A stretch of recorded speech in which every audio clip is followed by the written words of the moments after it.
I sat on the curb near the entrance, tearing into a hot dog so delicious it almost felt sinful. The cabbage crunched with every bite, the meat cooked to perfection as if it had been kissed by the gods themselves.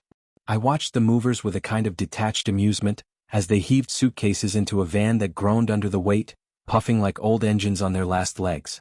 That's how it always begins, isn't it? For suckers like me who fall too hard too fast. A love so loud it rings in your skull, so fierce it makes your ribs itch. I met Veronica at Alex's birthday party. The moment she walked in I felt it, like a captain spotting a storm on the horizon. She was tall, with blazing red hair, eyes full of mischief, and an aura that seemed to dare the world to challenge her.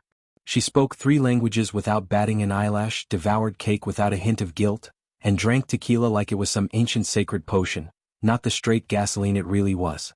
2 years later we were saying our vows, a scene straight out of a rom-com. Veronica, glowing in white, our families tearing up, friends stumbling drunk, and me in the only suit I owned. We had our honeymoon planned, and after that I was off to sea again.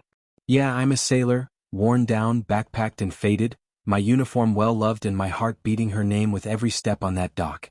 Just before I left, she grabbed my hand and whispered, "Make some good money. We'll buy a car, I'll read you poems while we drive through the mountains. The pines will sway behind me. Deal?"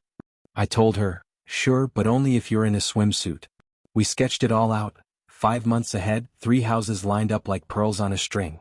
That first trip was easy. When I came back, she treated me like I'd just stepped off a movie set, walking through a cloud of slow-motion action. We did it, bought the car, took winding roads through the hills, drank wine, ate mussels, snapped photos on cliffs where kissing or falling off the edge were your only choices. We found our rhythm, her with her books and quiet wisdom, me with the sea. 3 years blurred past and I became the sea. She became home. Sunday dinners, bouquets on holidays, a calm, steady love. Maybe too steady sometimes.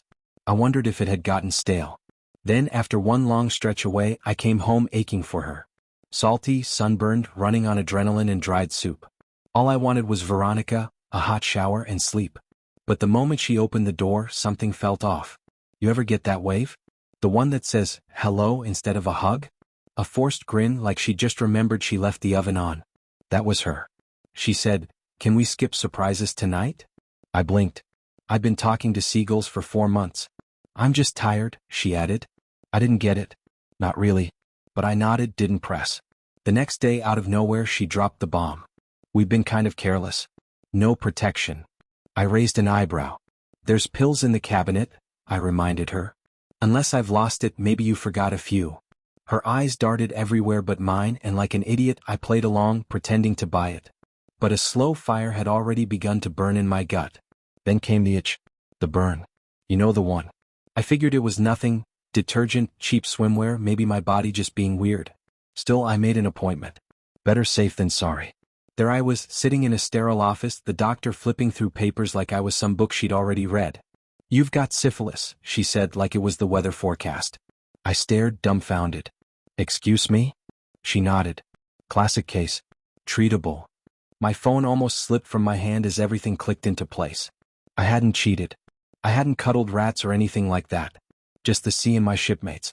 So I called her, fingers trembling. She picked up, her voice too calm, like she'd been waiting for this. "We need to talk," I said. When I got home I didn't yell, didn't break plates or slam doors. I just slid the test results across the kitchen table. She didn't even need to read it. "I can explain," she whispered. "It was what you think. One time." "One time?" I asked where. She fumbled, finally muttering it happened during a spa weekend with her sister. Her sister's boyfriend had a friend. Things happen. Happened? I snapped. "Like you trip and fall into syphilis?" But I kept it together, just told her, "Go stay with your mom. I need to think." Truth is, I'd already made my decision. A couple of days later, her life was packed into boxes.